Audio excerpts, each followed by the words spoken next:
ನಮ್ಮ ದೇಶಕ್ಕೆ ಬ್ರಿಟಿಷರು ಏನಕ್ಕೆ ಬಂದರು ಅಂತ ಹೇಳಿದ್ರೆ ಅದಕ್ಕೆ ಕಾರಣನೇ ನಾವು ನೇಕಾರ. ಇಲ್ಲಿ ನೇಕಾರಿಕೆಯನ್ನು ನೋಡಿ ಈ ಕಸೂತಿ ಕೆಲಸಕ್ಕೆ ಅವ್ರ ಹತ್ರ ಇದ್ದಿದ್ದು ಏನಪ್ಪ ಅಂತ ಹೇಳಿದ್ರೆ ಚಿನ್ನ. ಅದು ಬಿಟ್ಟರೆ ಅವತ್ತು ಕರೆನ್ಸಿ ಇರಲಿಲ್ಲ, ಅವತ್ತು ವಸ್ತು ವಿನಿಮಯ ಪದ್ಧತಿ ಇದ್ದಂಥದ್ದು. ಆಗ ನಮ್ಮ ಕಸೂತಿ ಕೆಲಸಕ್ಕೆ ಅವ್ರ ಹತ್ರ ಬೆಲೆ ಕಟ್ಟಕ್ಕ ಆಗುತ್ತೆ ಇದ್ದಂಥ ವಸ್ತುನೇ ಚಿನ್ನ. ಅದು ಬಿಟ್ಟರೆ ಬೇರೆ ಇಲ್ಲ ಅವ್ರ ಹತ್ರ. ಏಕೆಂದರೆ ಚಿನ್ನಕ್ಕಿಂತ ಬೆಲೆ ಕಟ್ಟಲಾಗದಂಥ ವಸ್ತು ನಮ್ಮ ಹತ್ರ ಇದ್ದಂಥ ಕಲೆ. ಆ ಕಲೆಗೆ ಅವ್ರು ಕೊಡ್ತಾ ಇದ್ದಿದ್ದು ಚಿನ್ನ. ಹಾಗಾಗಿ ನಮ್ಮ ದೇಶಕ್ಕೆ ಹೆಚ್ಚು ಚಿನ್ನ ಮತ್ತು ಸಂಗ್ರಹ ಆಯಿತು. ಆ ಚಿನ್ನ ಕೊಳ್ಳೆ ಹೊಡಿಲಿಕ್ಕೆ ಬ್ರಿಟಿಷರು ಅಂತ ಅದ್ಭುತವಾದಂಥ ಕಲೆ ಅಲ್ವಾ ನಮ್ಮದು. ಅದನ್ನು ಜೀವಂತವಾಗಿರಿಸ್ಬೇಕಲ್ಲ. ಜಮ್ಶೆಡ್ಜಿ ಟಾಟಾ ಅವರು 1896ರಲ್ಲಿ ಮೊದಲ ಸಿಲ್ಕ್ ಫಾರ್ಮ್ನ ಪ್ರಾರಂಭ ಮಾಡ್ತಾರೆ. ಸಿಲ್ಕ್ ಫಾರ್ಮ್ನ ಪ್ರಾರಂಭ ಮಾಡಿದ್ದಾರೆ ಅಂದರೆ ಜಮ್ಶೆಡ್ಜಿ ಟಾಟಾ ಅವ್ರು ಗೊತ್ತಲ್ವಾ.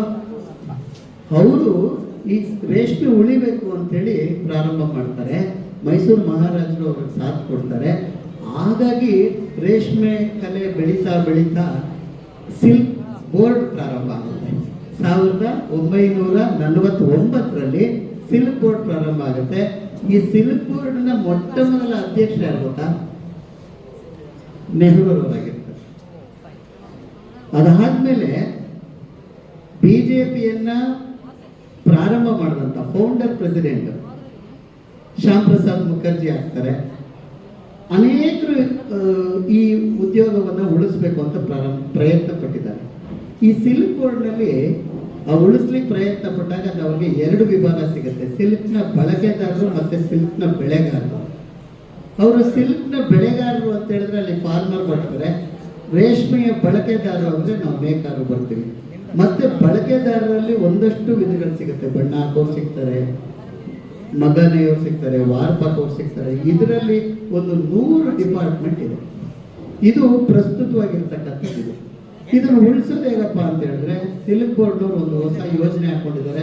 ಸಮರ್ಥನಂ ಪ್ರೋಗ್ರಾಮ್ ಅಂತ ನಿಮಗೆ ನೇಕಾರಿಕೆಯನ್ನು ಹೇಳಿಕೊಡ್ಬೇಕು ಅಂತ ಪ್ರಾರಂಭ ಮಾಡಿದೆ. ಒಂದು ಸಣ್ಣ ಕಥೆ ಹೇಳ್ತೀನಿ, ದಯವಿಟ್ಟು ಕೇಳಿಸ್ಕೊಳ್ಳಿ. ಅನೇಕ ವರ್ಷಗಳಿಂದ ಈ ಭೂಮಿ ಮೇಲೆ ಮಳೆ ಬರುತ್ತೆ ಅಂತ ಹೇಳಿದ್ರೆ ಶಿವ ಶಂಕ ಊದಿದ್ರೆ ಮಳೆ ಬರುತ್ತೆ ಅನ್ನೋ ನಂಬಿಕೆ ಇದೆ. ಏನೇಳಿ? ಶಿವ ಶಂಕ ಊದಿದ್ರೆ ಮಳೆ ಬರುತ್ತೆ ಅಂತ. ಈ ಪಾರ್ವತಿ ಏನ್ ಮಾಡ್ತಾರೆ, ಈ ಭೂಲೋಕದಲ್ಲಿ ಅನೇಕ ಅನ್ಯಾಯಗಳಾಗ್ತಿದೆ, ಹಾಗಾಗಿ ನೀವು ಶಂಕ ಊದೋದು ನಿಲ್ಲಿಸ್ಬಿಡು. ಶಿವ ಶಂಕ ಊದೋದು ನಿಲ್ಲಿಸಿದ ಏನಾಯ್ತು? ಬರಗಾಲ ಬಂತು.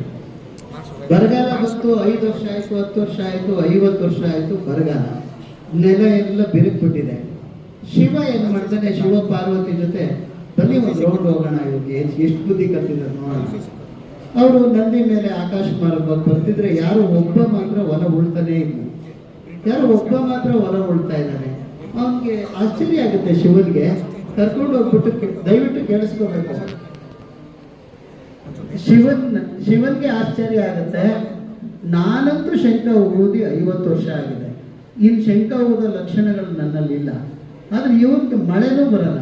ಇವನು ಯಾವ ಗ್ಯಾರಂಟಿ ಮೇಲೆ ಹೊಲ ಉಳ್ತಾ ಇದ್ದಾನೆ? ಹಣ್ಣು ಮುದ್ಕ ಹೋಗಿದ್ದಾನೆ, ಹೊಲ ಉಳ್ತಾನೆ ಇದ್ದಾನೆ. ಏನಪ್ಪ ಮಾರುವೇಷದಲ್ಲಿ ಹೋಗಿ ಕೇಳ್ತಾರೆ ಶಿವ, ಏನಪ್ಪ ಹೊಲ ಉಳ್ತಾ ಇದೆಯಾ? ಯಾವ ದೇಶಕ್ಕೆ ಉಳ್ತಾ ಇದೆಯಾ? ಮಳೆ ಬರುತ್ತೆ. ಮಳೆ ಎಲ್ಲಿ ಬರುತ್ತೆ ನಿನಗೆ? ನೋಡು ಮೋಡನೇ ಕಾಣ್ತಾ ಇಲ್ಲ, ಮಳೆ ಎಲ್ಲಿ ಬರುತ್ತೆ? ಮತ್ತೆ ಯಾಕೆ ಹೊಲ ಉಳ್ತಾ ಇದೆಯಾ ನೀನು ಅಂತಂದ್ರೆ ಅವ್ನು ಹೇಳ್ತಾನೆ, ಯಾವತ್ತೋ ಒಂದು ದಿವಸ ಮಳೆ ಬರುತ್ತಲ್ವಾ, ಆ ಮಳೆ ಬಂದಾಗ ನಾನು ಹೊಲ ಉಳ್ಬೇಕಲ್ವಾ? ಹೊಲ ಉಳೋದು ಮರ್ತೋಗ್ಬಿಟ್ರೆ ಮಳೆ ಬರುತ್ತೆ, ಬಂದಾಗ ಹೊಲ ಉಳೋದು ಮರ್ತೋಗ್ಬಿಟ್ರೆ ಹಾಗಾಗಿ ನನ್ನ ಅಭ್ಯಾಸ ಮರ್ತೋಗ್ಬಾರ್ದು ಅಂತ ನಾನು ಹೊಲ ಉಳ್ತಾ ಇದ್ದೀನಿ ಅಂತಾನೆ. ಶಿವ ಏನ್ ಮಾಡ್ತಾನೆ, ಶಂಕ ತಗೋತಾನೆ, ನನಗೇನಾದ್ರು ಊದೋದು ಮರ್ತೋಗ್ಬಿಟ್ಟಿದ್ಯಾ? ಸೊ ಶಿವ ಶಂಕ ಊದ್ಬಿಡ್ತಾನೆ, ಸೊ ಮಳೆ ಬಂದ್ಬಿಡುತ್ತೆ. ಹಾಗಾಗಿ ನಾವು ನೇಕಾರಿಕೆಗೆ ಫ್ಯೂಚರ್ ಇಲ್ಲ, ಇದಕ್ಕೆ ಬೆಳವಣಿಗೆ ಇಲ್ಲ, ಇದ್ರಲ್ಲಿ ಆದಾಯ ಇಲ್ಲ. ನಮ್ಮಪ್ಪ ಹೇಳ್ಬಿಟ್ಟಿದ್ದಾರೆ ನೀನು ಓದು, ಬೇರೆದ್ ಮಾಡು ಅಂತ.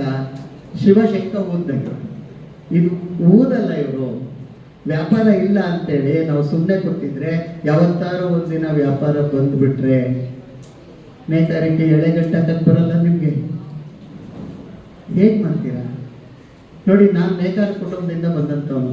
ಚಿಕ್ಕ ವಯಸ್ಸಿನಲ್ಲಿ ಆ ನೇಕಾರಿಕೆಯ ಗುಂಡಿ ಒಳಗಡೆ ಇಳಿದು ಆ ಸಗಣಿ ಸಾರಿಸ್ತಾ ಇದ್ವಿ. ನಮ್ಮಪ್ಪ 2 ರೂಪಾಯಿ ಕೊಡ್ತಾರೆ. ಖುಷಿ ನಮಗೆ. ಅದು ತಿಂಗಳು ಅಮಾಸೆನಲ್ಲಿ ನಮಗೆ ಗುಂಡಿ ಕ್ಲೀನ್ ಮಾಡಿಬಿಟ್ಟು ಸಗಣಿ ಎಲ್ಲ ಸಾರಿಸ್ಬಿಟ್ರೆ ₹2 ಕೊಡೋರು. ಆ ₹2 ತಗೊಳ್ಳೋ ಅಷ್ಟರಲ್ಲಿ ಹಿಂದ್ಗಡೆ ಆ ಬೆದ ಅಂತ ಹೇಳ್ತೀವಿ, ಅದೆಲ್ಲ ₹2ಗಿನ ಜಾಸ್ತಿ ಮಾರ್ಕ್ ಮಾಡಿರೋದು. ಅದು ನಮಗೆ ಕಾಣ್ತಿರಲಿಲ್ಲ. ₹2 ಖುಷಿಗೆ 12 ಮಗ್ಗ ಇತ್ತು ನಮಗೆ. ಆಮೇಲೆ ನಮ್ಮವರು ಭಾಳ ಮಗ್ಗದಲ್ಲಿ ಜಾಸ್ತಿ ಪ್ರೊಡಕ್ಷನ್ ತೆಗಿಬೇಕು ಅಂದರೆ ಬೀಡಿ ಸೇದಲೇಬೇಕು. ಆ ಬೀಡಿ ಸೇದ್ಬಿಟ್ಟು ಅದನ್ನು ಪಂಕೆ ಒಳಗೆ ಹಾಕಿರ್ತಿದ್ರು, ಅದೆಲ್ಲ ಅಂಟ್ಕೊಂಡಿರೋದು ಹುಟ್ಟು ಗಲೀಜು. ಅದನ್ನೆಲ್ಲ ಕ್ಲೀನ್ ಮಾಡಿಕೊಂಡು ನಾವು ಬದುಕನ್ನು ಹಸನಾಗಿ ಮಾಡಿಕೊಂಡವರು. ನಮ್ಮ ಅಪ್ಪ ಅಮ್ಮ ಬೆವರು ಸುರಿಸಿಲ್ಲ, ರಕ್ತ ಸುರಿಸಿದ್ದಾರೆ. ನಮ್ಮನ್ನ ಈ ರೀತಿ ಅದ್ಭುತವಾದಂಥ ಮಾಂಸಖಂಡಗಳು ಕೊಟ್ಟಿದ್ದಾರೆ, ಅದ್ಭುತವಾದಂಥ ಚೈತನ್ಯ ಕೊಟ್ಟಿದ್ದಾರೆ. ನಾನು ಇವತ್ತಿಗೆ ಮಾತನಾಡ್ತಾ ಇದ್ದೀನಿ ಅಂತ ಹೇಳಿದ್ರೆ ಅದಕ್ಕೆ ಕಾರಣ ನಮ್ಮ ತಂದೆ ತಾಯಿ. ಅವರು ನೇಕಾರಿಕೆಯನ್ನೇ ಉದ್ಯೋಗವಾಗಿ ಮಾಡ್ಕೊಂಡಂಥವ್ರಲ್ಲ, ಅವರು ನೇಕಾರಿಕೆಯನ್ನ ಅನ್ನ ಹಾಗೂ ಆತ್ಮಸಂತೋಷಕ್ಕೆ ಆಯ್ಕೆ ಮಾಡ್ಕೊಂಡಂಥವ್ರು. ಬರೀ ಅನ್ನದ ಭಾಷೆ ಆಗಿರಲಿಲ್ಲ ಅವ್ರಿಗೆ, ಅನ್ನದ ವೃತ್ತಿ ಆಗಿರಲಿಲ್ಲ ಅವ್ರಿಗೆ ಅದು ಆತ್ಮಸಂತೋಷದ ಕೆಲಸ ಆಗಿದೆ. ಇವತ್ತು ಯಾರು ಸಾಫ್ಟ್ವೇರ್ ಇಂಜಿನಿಯರ್ನ ಕೇಳಿ ಆತ್ಮಸಂತೋಷ ಇದೆಯಾ ಅಂದರೆ ಇಲ್ಲ ಅಂತಾರೆ, ಆದರೆ ಜೇಬಿಗೆ ಸಂತೋಷ ಇದೆ ಅಷ್ಟೇ. ಆಮೇಲೆ ಅದು ಬರ್ತಾ ಬರ್ತಾ ಬರ್ತಾ ಬೇಜಾರಾಗ್ತದೆ ಅಂತ ಬಿಟ್ಬಿಡ್ತಾರೆ. ಆದರೆ ನಮ್ಮ ತಂದೆ ಜೀವನದ ಕೊನೆಯ ಉಸಿರಿರುವವರೆಗೂ ಆತ್ಮಸಂತೋಷಕ್ಕಾಗಿ ನೇಕಾರಿಕೆಯನ್ನೇ ಅವಲಂಬಿಸ್ಕೊಂಡಂಥವ್ರು. ಅಂಥವ್ರ ಮಗ ನಾನು ಅನ್ನೋದಕ್ಕೆ ಹೆಮ್ಮೆನೂ ಇದೆ ನಮಗೆ. ಯಾಕೋತ್ರ 6,000 ಎಳೆನಲ್ಲಿ 1 ಎಳೆ ಬಿಟ್ಟು ಹೋದ್ರೆ ಅವ್ರಿಗೆ 80 ವರ್ಷದಲ್ಲೂ ಕಾಣ್ತಿತ್ತು. 6,000 ಎಳೆನಲ್ಲಿ 1 ಎಳೆ ಬಿಟ್ಟು ಹೋದ್ರೆ ಕಾಣ್ತಾ ಇರುತ್ತೆ. ಅದೇ ಸಾಫ್ಟ್ವೇರ್ ಇಂಜಿನಿಯರ್ಗೆ 50 ವರ್ಷ ಆದ್ಮೇಲೆ ಕುತ್ಕೊಂಡ್ರೆ ಬೆನ್ನೋ ಬರ್ತದೆ, ಯಾಕೆಂದ್ರೆ ನಾನು ಅಕಾಲದಿಂದ ಕುತ್ಕೊಂಡಿದ್ದೀನಿ ಅಂತ. ನಮಗೆ ಕೈ, ಕಾಲು, ಕಣ್ಣು, ಕಿವಿ ಎಲ್ಲ ಜಾಗೃತ ಆಗಿರುತ್ತೆ. ಹಾಗಾಗಿ ನಾವು ನೇಕಾರರು ಮಕ್ಕಳು ಅಂತ ಹೇಳಿದ್ರೆ ಅದ್ಭುತವಾದಂಥ ಸ್ಕಿಲ್ ಇರೋವಂಥ ಜೀನ್ಸ್ ನಮ್ಮದು. ಯಾವುದಕ್ಕೆ ಬೇಕಾದ್ರೂ ಅಂದ್ಕೊಳ್ತೀವಿ. ನಾನಿವತ್ತು ನೇಕಾರಿಕೆ ಮಾಡ್ತಿದ್ದೀನಿ ಅಂದರೆ ಇವತ್ತಿಗೂ ಮಾಡ್ತಾ ಇದ್ದೀನಿ. ನನಗೆ ಅನ್ನಕ್ಕೋಸ್ಕರ ಇವತ್ತು ಈ ಉದ್ಯೋಗ ಬಿಡಬಾರ್ದು, ಶಂಕ ಓದೋದು ಮತ್ತೋಗಲ್ಲ ಅಂತೇಳಿ ನಂಬಿಕೆ ಇದೆ. ಆದರೆ ವೃತ್ತಿ ಮಾಡ್ತಾ ಇದ್ದೀನಿ, ಇದರಲ್ಲಿ ಊಟ ಮಾಡ್ತಾ ಇಲ್ಲ ನಾನು. ನನ್ನ ಊಟಕ್ಕೆ ಡಿಸೈನಿಂಗ್ ಇದೆ, ಆ ಡಿಸೈನಿಂಗ್ ಇಂದ ಬೇರೆ ಬೇರೆ ಅಪ್ಲಿಕೇಶನ್ ಕಲ್ತಿದ್ದೀನಿ. 4 ಕಲರ್ ಆಫ್ಸೆಟ್ ಮಿಷಿನ್ ಇದೆ, ಪ್ರಿಂಟಿಂಗ್ ಲೈನ್, ನಮಗೆ ಅನ್ನ ಮತ್ತು ಆಹಾರ. ಆದರೆ ನೇಕಾರಿಕೆ ಬಿಟ್ಟಿದ್ದೀನಿ, ನಾವು ಬಿಟ್ಟಿಲ್ಲ.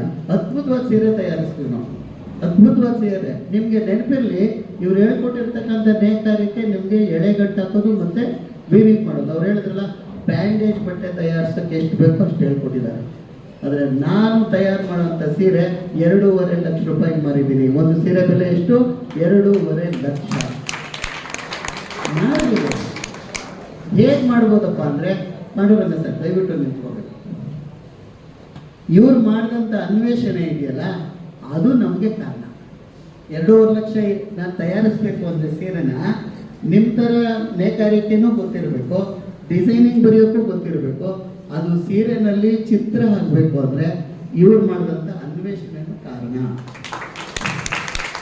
ಇಮೇಜ್ ಪ್ರೊಸೆಸಿಂಗ್ ಅಂತ ಒಂದು ವಿಷಯ ಇದೆ, ಅದನ್ನು BE ಹುಡುಗರಿಗೆ ಹೇಳ್ಕೊಡ್ತಾರೆ. ಆ ಇಮೇಜ್ ಪ್ರೊಸೆಸಿಂಗಲ್ಲಿ ನಾವೇನು ಈ ಪುಸ್ತಕದಲ್ಲಿ ಪೀಕಾಕು, ಮ್ಯಾಂಗೋ ಎಲ್ಲ ಬರೀತೀವಿ, ಭಾಳ ಚಿಕ್ಕದಾಗಿ ಬರೀತೀವಿ.